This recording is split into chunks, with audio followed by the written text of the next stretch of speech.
Okay, the first chapter is chapter 11.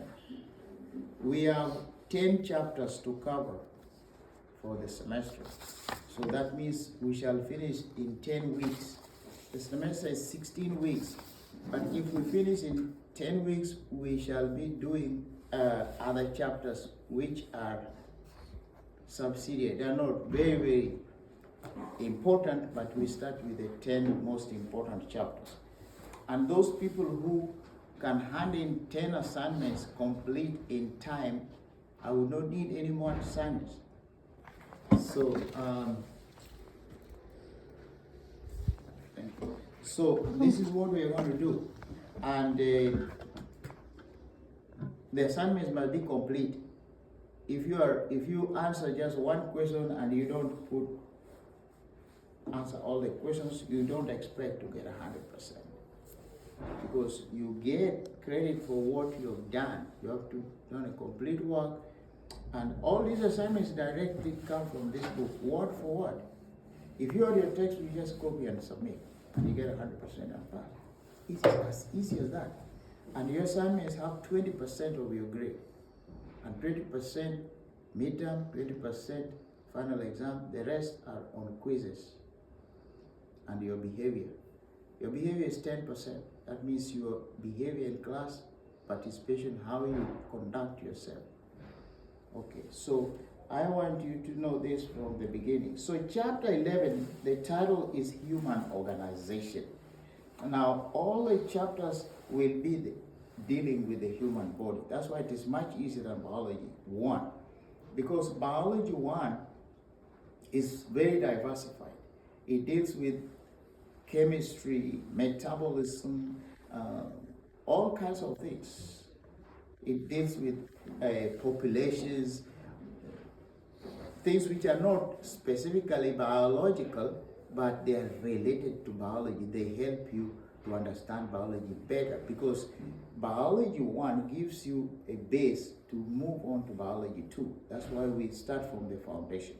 So this is going to be much easier if you did well in Biology 1. If you did not get Biology 1 very well, you're going to struggle. So the human organization is kind of a review, one of the foundations of biology, which we covered in Biology 1. So in Biology 2, we are going to look at its application, how we apply those into the human body. So we know that we are all organisms, and all organisms include plants. We are plants because we have all the 7 characteristics of living things, which you remember we did in Biology 1. And we did, one of the characteristics is that the organisms, both plants and animals, are organized. And they are organized in levels of hierarchical levels, from top to bottom. That means the top is the organism, which is complete, the whole body. Then that organism is divided into systems, which we call organ systems. And then example, cardiovascular, respiratory, digestive, endocrine, immune system, musculoskeletal, all those 10 systems. And in Biology 2, we are going to take each one of these systems per week. That's why we are going to have 10 weeks on the systems. So, but we begin with the foundation, the basic of each system. This is what is found in each of the systems of the body. So the organization is the organism is divided into organ systems. And from organ system, you come to the third level, which is organs. Because the organs make organ systems. And each organ is made up from tissues. So each organ has tissues. And you remember the definition of tissue. Who can tell me what we learned in Biology 1? What's the definition of a tissue? What is a tissue if somebody asks you, because you have completed Biology 1? If you tell them, I get a good grade in Biology 1, and they ask you, what is a tissue? How can you explain the definition of a tissue? Anybody?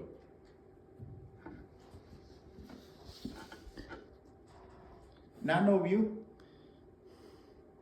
Okay. Okay. You need to review biology 1 because, as I told you, that is the foundation of biology 2. The first chapter 11 is dealing with tissues. So you have to know the definition of tissue. A tissue, as we defined it even from biology 1, is a group of cells which look alike in structure. They look the same structure, same shape, and the same configuration, but again, they perform a similar function. They have a definite function that all of them perform. So they have only one duty with all of them do. So they just work together as a team. If you play in basketball team, you all play to win the game. So it is same goal. That's what the tissue does. So now we begin with tissues, which is going to be in the pop quiz. If you don't take notes, the same things I'm going to ask you at the end of the class. Remind me when it is 10 minutes to end the class. The class ends at 3:25. Yeah, I think so. Yeah, 3:25. So when it is 3:15, warn me so that we start taking the quiz. Okay. I gave everyone one of these. Yeah, thank you. So look, we start with the tissues. These are the tissues in the human body. The human body has different types of tissues, but there are 4 of them which are the major types of tissue. You have to know that. So, because all the systems we are going to do are made up of tissues which make organs, and organs make up systems. So the 4 types of tissues are the following. I want you to have that in your notes. The first one is squamous epithelial tissue. That's number 1. Number 2 is connective tissue. Number 3 is muscular tissue. Number 4 is nervous tissue. Those are 4 tissues. So if anybody asks you how many types, major, if they use the word major, you have to mention those 4. Yes? Can you say them again? 4 major types of tissues. Okay, so each one of these 4 major tissues have subtypes. There are different types of each tissue, and that is the detail that we go into. I've given you summaries of this, but still you will do much better if you take notes. Okay, so let us look at the sub-tissues of this. First, we mentioned the first one is called epithelial tissue. Now, you need to understand the term epithelial. So if you understand the meaning of that term, it is easy to remember. And you cannot forget it easily. If once you learn it, it goes in your permanent memory and you master it for life.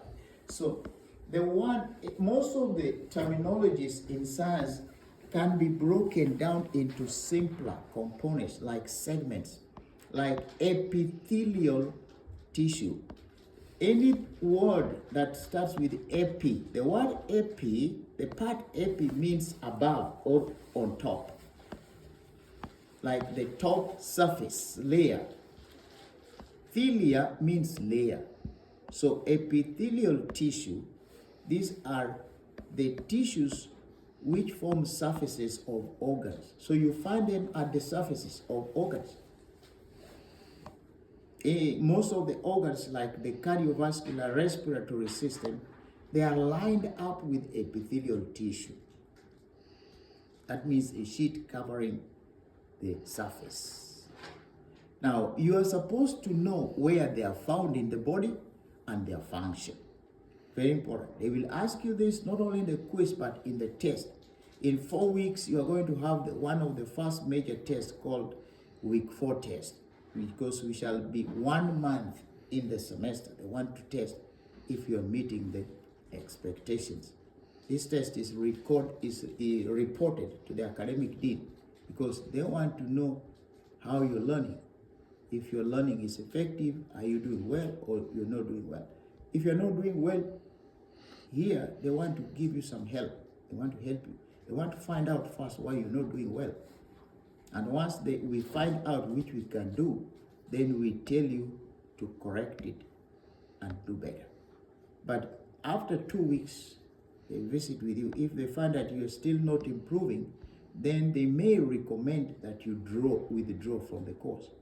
Because if you continue until midterm, it is too late to drop. And then you are going to end up with an F. If you get an F in any course, you have to repeat it again, because you cannot graduate. And you are here to graduate and take your degree and move on to whatever you want, go to work or go higher education. So you cannot. If you get a D, you can graduate, but D is not transferable. And some places, they may make you repeat that course again. So your goal should be the minimum C, but you should aim at higher grades. So that is how you get your higher grades. Okay, so the epithelial tissues are of 4 different subtypes. You have to know those subtypes, and you have to know where they are found and their function. So these subtypes, they are found in layers of tubes, mainly tubular structures, tubular organs, like the respiratory system. Now, the respiratory system, from your nose to your lungs, there's a tube. This tube has different parts. The part that goes straight down here is called the trachea. In the ordinary people call it the windpipe. And there is the voice box here, which we call the larynx. And then we have the trachea. The trachea divides into 2 branches. Each of those branches have different names. We don't call them parts of trachea. We call them bronchi. One is bronchus, but there are 2 plural, so we call them bronchi.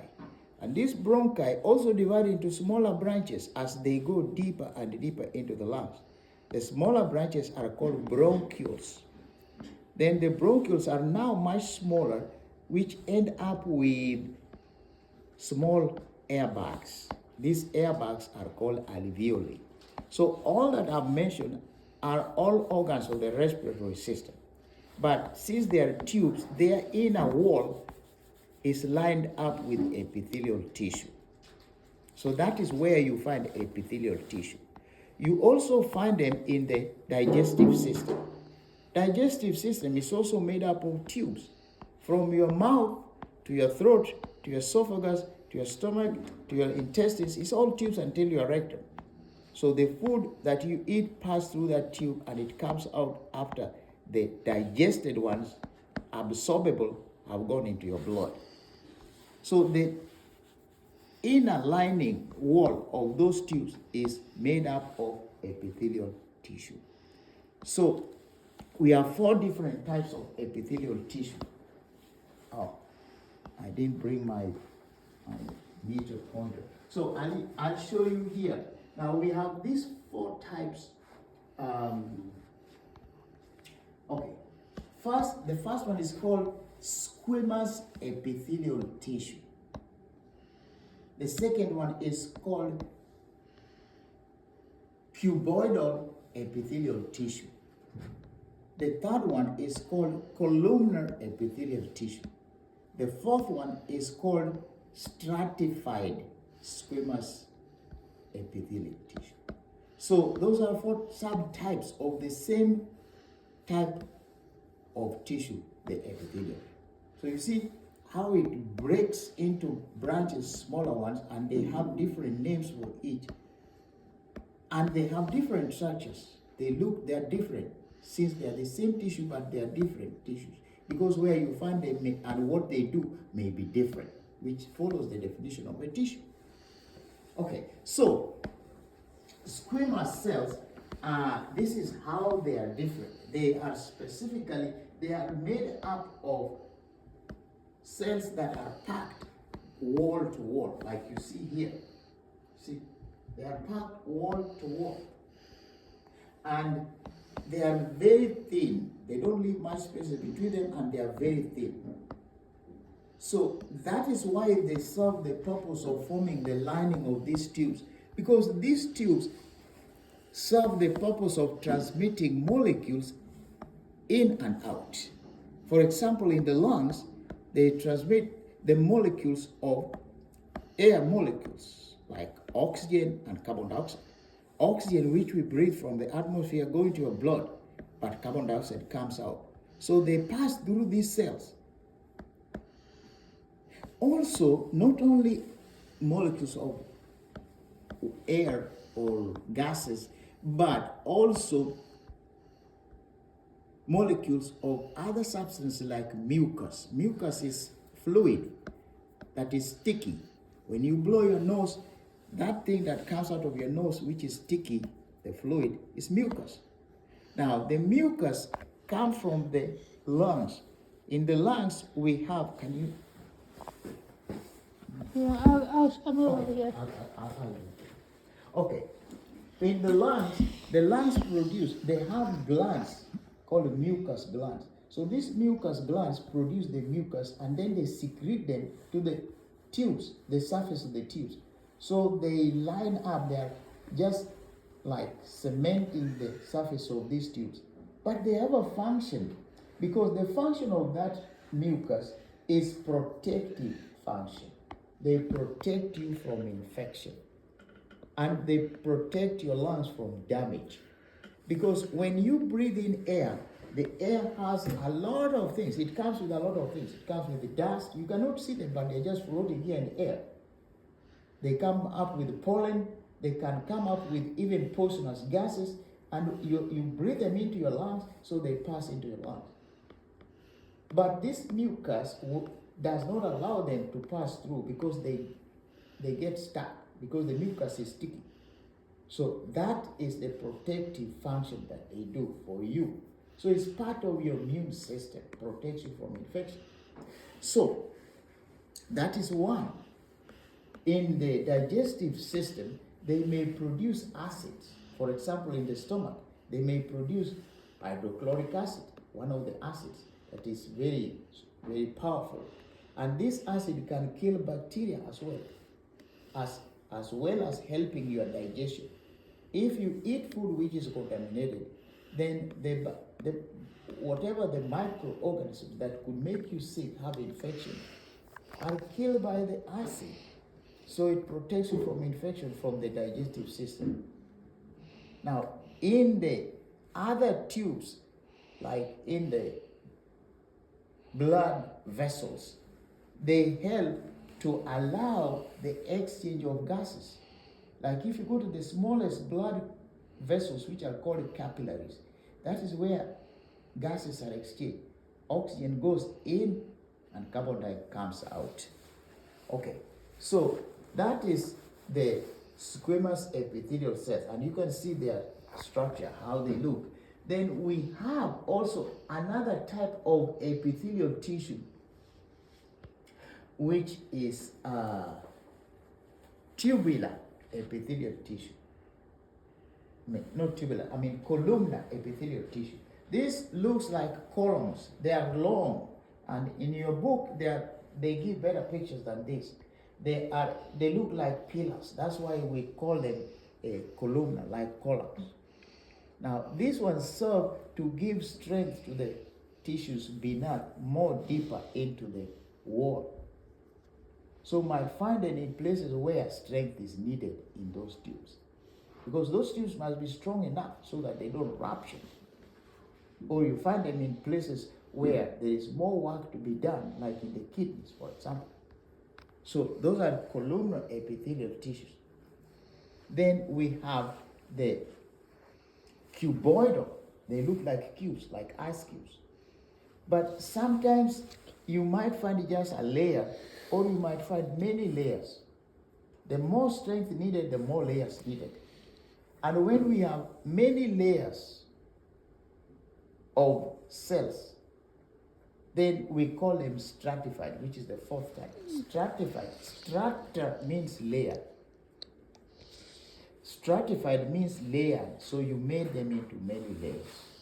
So those are the four types of epithelial tissue, their subdivisions, their functions, and where they are found. Okay, now we said there are 4 types. So we go to the next one is connective tissue. Now, the name connective means to link, to connect, to join, or to communicate.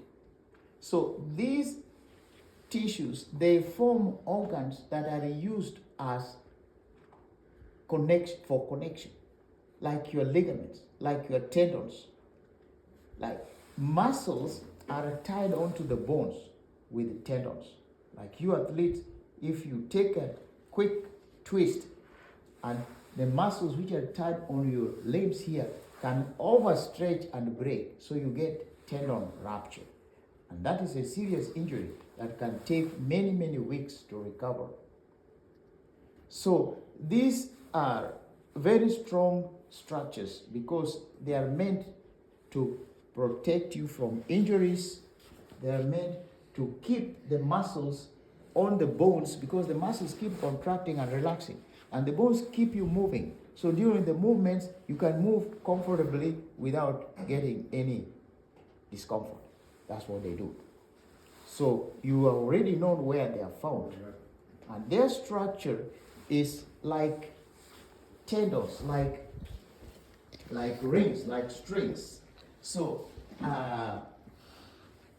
they straight, they are long, and that makes them fulfill the function to connect with other organs and make them work in unity. Okay, so that is connective tissue. But we have also different types of connective tissue.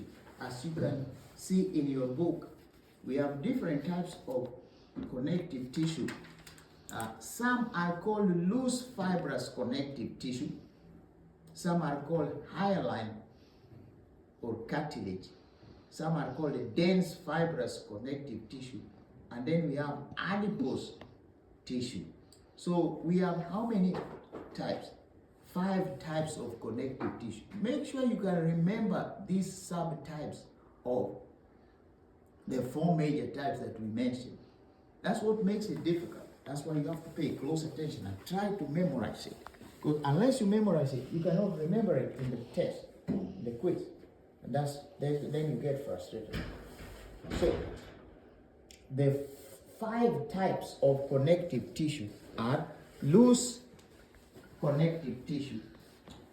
Then we have a dense connective tissue. Loose means they are far apart. There's a lot of space between them.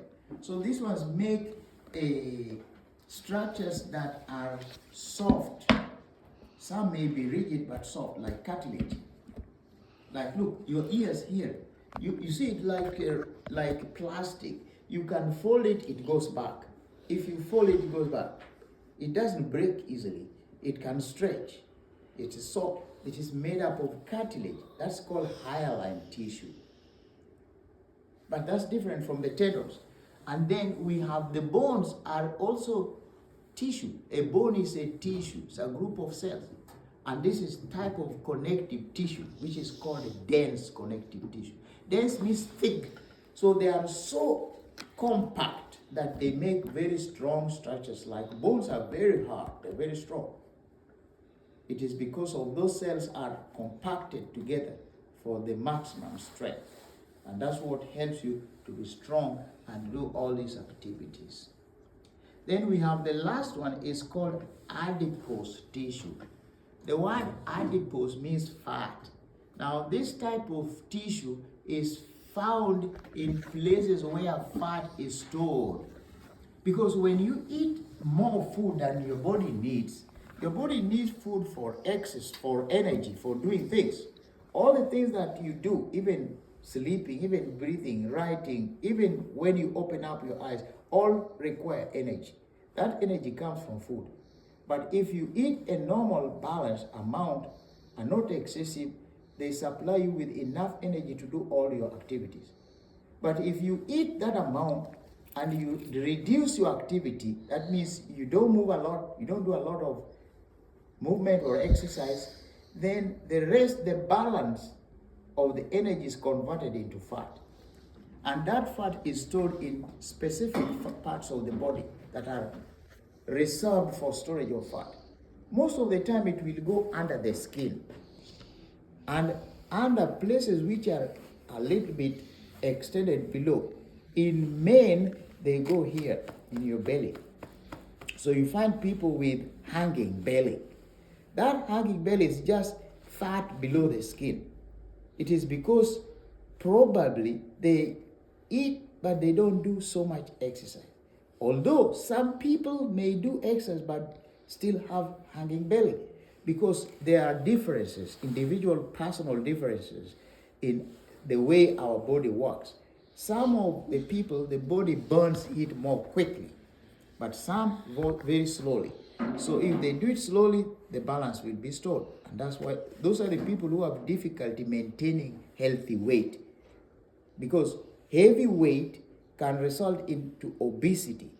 And obesity, if not taken care of, can result into the last, a more serious case, which is an illness called morbid obesity.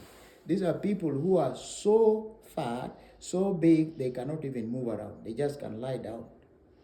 They cannot even get up. They are weighing 400, 500 pounds. So that becomes a health problem. It is one of the most difficult diseases to treat and heal. So these days they have modern ways of, even very invasive ways, even involving surgery to remove that fat. Okay, but we are not going into that now. That is for anatomy and physiology, which you can do as an elective after biology too. Okay, so we have gone through all the different types of connective tissue. We have gone through all the different types of epithelial tissue. So the next one, which is the third one, is muscular tissue. And as you can see, okay, this is muscle. Just a little bit of it. If you see some dots. Those dots are cells. They are nuclei of cells. So, but these cells are compact. They are wall to wall. So you don't see a lot of space in between it. That's why you see it like this. Only the dots you see. That's how the muscle is made. But you have to remember that we have three types of muscles. One is found only in the heart and nowhere else in the body. And that one is called cardiac muscle. That's the type. So you find it only in the heart. The other one is called skeletal. The other type of muscle is called skeletal muscle. Skeletal muscle is found only outside. These are the ones you can touch, you see, they are the ones that help you to move your limbs because they are attached to the bone on top and at the ending of the bones to pull the bones so that you can bend or push so that you can stretch. So these are called skeletal muscle because skeleton is the bone. So they are on top of the skeleton. You can see them. These are the skeletal muscles. The third type, there are only three types of muscle. The third type is the smooth muscle. The smooth muscle is found internally most of the time. Most of the time they form organs. And most of these organs are tubular organs. They are tubes. Like the digestive system, the blood vessels, the respiratory system, the uterine system, the uterus, and the fallopian tube in the females. And they form in the urinary system, they form the urethra, they form the ureter. Ureter is the tube that passes the urine once it is formed in the kidney to the urinary bladder, which stores the urine, and once it is full, then your nervous system tells you to go to the restroom and empty your urinary bladder. Okay, all those the walls are made up of smooth muscle. So now you see, we have gone to the types, all the types, and we know the differences, and we know the parts of your body where they are found. You have to remember all that in that order. If you lose that order, you get lost. So this is very important. The power's working. Oh, thank you. Circuit's working. Oh, very good. So we can use it next class. Thank you so much. Yeah, the circuit breaker was in the room. In the wall. Okay, all right. Thank you so much. we are almost done with this one. All right, so look, that is what you have to remember for any of the tests that will come. If you have them in your notes, if you know that, you will just enjoy the test. That's it. It's as easy as that. But if you ignore it and you don't take it, if you just take it for granted, that's when you will be frustrated in the test. And you can end up getting a lower grade or failing. And that is a disaster, because the consequences are very bad. And this time, I don't want people crying at the last minute that they are failing. I cannot help you at the last minute. If you don't turn in your assignments, you have to live with the circumstances. You have to repeat so that you learn from experience. It's a bitter pill, but if that's your choice, you take it. If your choice is to choose and get only A's, you get all A's, only A's. So that's what I'm telling you. So I've told you everything in this chapter, the most important. The rest in details you can read from the book. But what you will see in most of the exams is what we have covered so far. Any questions? No. Okay, we are almost done with the tissues. And what is left here? Okay. We already covered the organization of the human body, the organ system, muscular, all those 10 systems. So that's the end of it. Okay, so any questions before we go into the quiz? Okay, pull out a piece of paper and write your name.